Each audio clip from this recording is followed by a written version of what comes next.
So today we're diving deep into healthcare. Specifically, we're looking at Kerala, India. Kerala. Fascinating, right. Top-notch healthcare system, but those medical bills, ouch. Yeah, that's the thing, isn't it? It's like this weird paradox. You've got great healthcare, but then you have these super high costs. So we've got a report here. Kerala medical expenses. Sounds promising, right?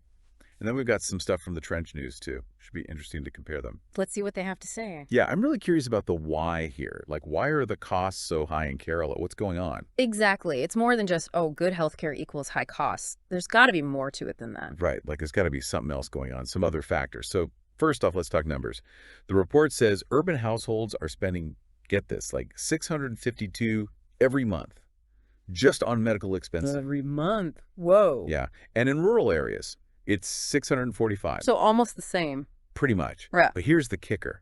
That's almost 3 times higher than a lot of other states in India.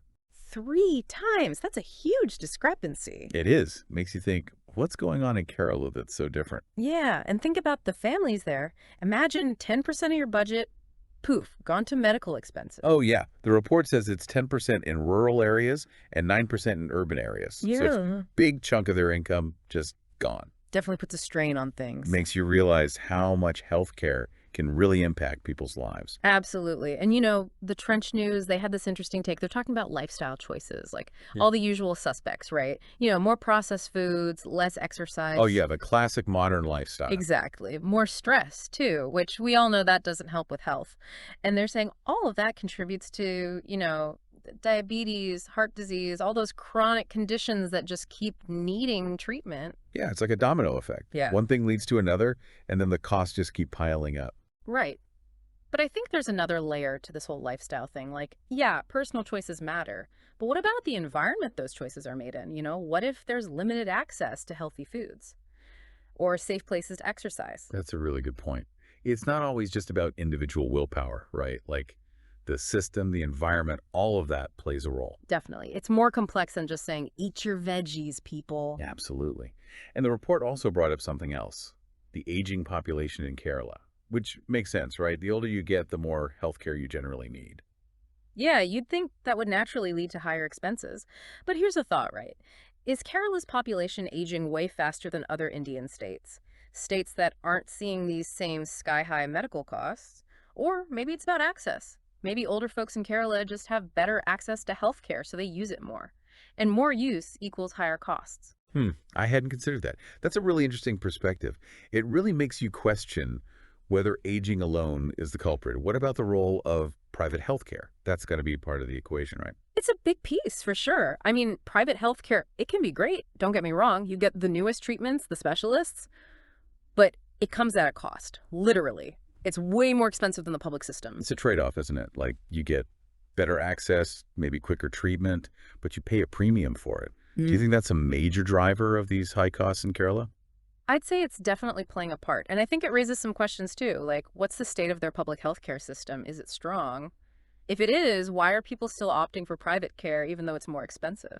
That's a great point. There's obviously something pushing people towards those more expensive options.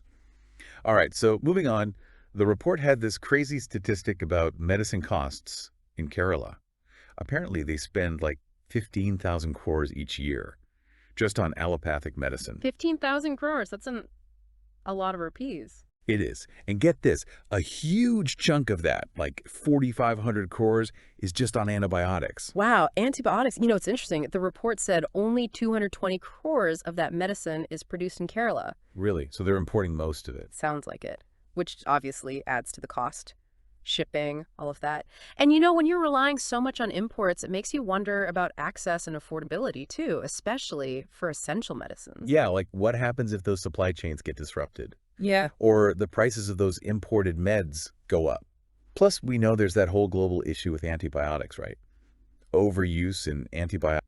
Could that be playing a role here? It's possible. Overuse, it's a problem everywhere. And it doesn't just drive up costs in the short term, it creates a whole bigger long-term mess. Yeah, because then you're dealing with bacteria that are resistant to the usual treatments. So then what? You need even stronger, even more expensive medications. It's a vicious cycle. But hey, there's some good news here. Kerala is doing some cool things to try and tackle these costs. They've got these government initiatives, Nidhi medical stores and Jan Ushadi Kendras that offer generic medicines. Oh, yeah, I read about those. They sell them at like a quarter of the regular price, right? That's amazing. That's a huge difference, and it makes a real difference in people's lives knowing they can get the meds they need without breaking the bank. Totally. And it's great to see the government stepping up like that, recognizing that access to affordable medicine is crucial. Right. And it's not just those programs. Overall, Kerala spends a lot on public health care, more than any other state in India per person, like 4,338, according to the report. That's impressive. Clearly, they're prioritizing healthcare investments. Yeah, which is great. But I think we've seen it's not just about throwing money at the problem, right? You need a multi-pronged approach. Totally. You've got to look at prevention, healthy lifestyles, and also, like you said, responsible use of healthcare resources, especially those antibiotics. It's all connected. Now, I know some people out there, they're going to say, well, Kerala's got high medical expenses because people there are well-informed and have easy access to healthcare. And yeah, that plays a role. But But it's not the whole story. exactly. It's too easy to just point at that and say, case closed. We've seen that there's so much more going on. Lifestyle choices, the influence of private healthcare, and how they're using medicine, it all contributes.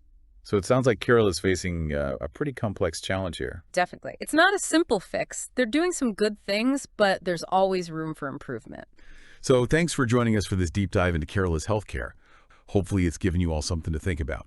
Until next time, stay curious.